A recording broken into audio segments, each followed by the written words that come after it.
So years ago, a comedian once said, tragedy plus time equals comedy. So I guess the good news is, eventually, we'll all laugh at climate change. Okay, the bad news is, we're gonna miss some of the jokes because it's really hard to hear underwater. But the dolphins will love it. But as Jared just said, it's kind of a sad thing with climate change. You know, we can say we've got trees. Well, I think it really is a sad situation because one of the reasons we have a tough time addressing climate change is because it's a mental health issue. You see, the climate is depressed. It's got trauma, way back, biblical trauma, going back to Noah and the Great Flood. It shed so many tears over that breakup. And then Chernobyl hit. Bam! Full-on meltdown, literally. Now these days, the climate's trying to self-medicate. But we don't grow enough weed to cover all that methane gas. So I think the climate is being forced to change so that it will fit in. So it says. Yeah, it's, you know, you can't beat them, join them, right? So, okay, I'll be hotter. Okay, I'll be moodier. Okay, I'll ghost the polar bears. But you see, the planet really doesn't need saving. It needs therapy, which I know many of you are trying to give it. But the challenge is, it's got this toxic X on the right, particularly out west in Alberta.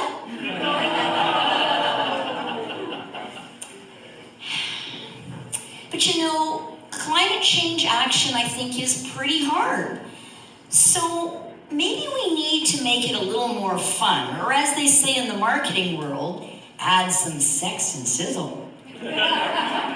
So we could have ads like, buy a heat pump to cool down after those steamy nights.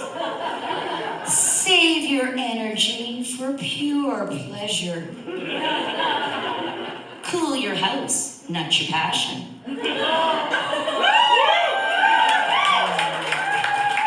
So any marketing people in the crowd? Get on top of that now, okay? Or what about, ladies, ditch the dryer, use a clothesline. But don't just use it for your regular laundry. Hang those cute slinky outfits that you used to fit into. Right where all your neighbors can see them. That way, they're gonna think you're ageless and hotter than LA in August.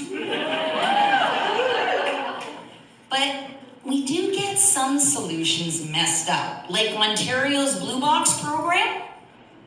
Yeah, it feels like a hoarder on ecstasy designed it.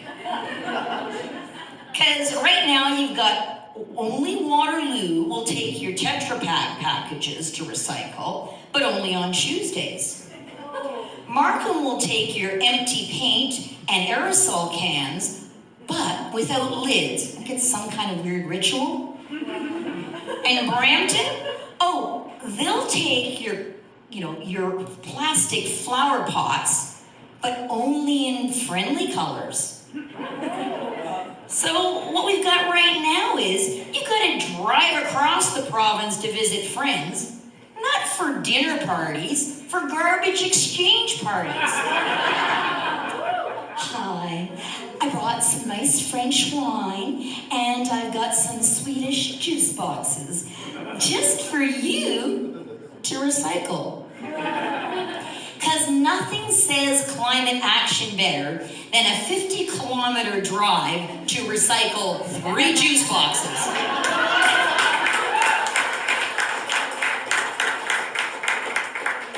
But you know, I am trying to do my bit for the environment. So I drive a rechargeable Prius hybrid. Any Prius drivers here? What about rechargeable hybrids? Plain hybrids? Yeah. Well, you see, what I drive is what we would call a fascist-free option. But the weird thing about these rechargeable hybrids is they turn you into an eco-vigilante. Yeah, you see, the more you coast, the more energy you make.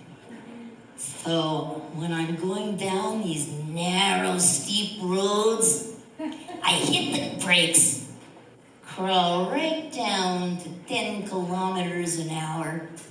The guy behind me in his gas-guzzling SUV, he's gripping the steering wheel like it's his last artery.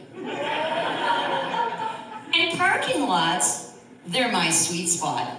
Because, yeah, a hybrid becomes a silent stalking machine.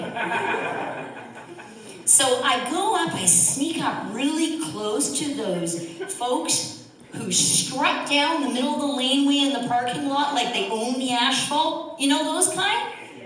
Yeah. When I get within about 2 feet, bam, I hit the horn.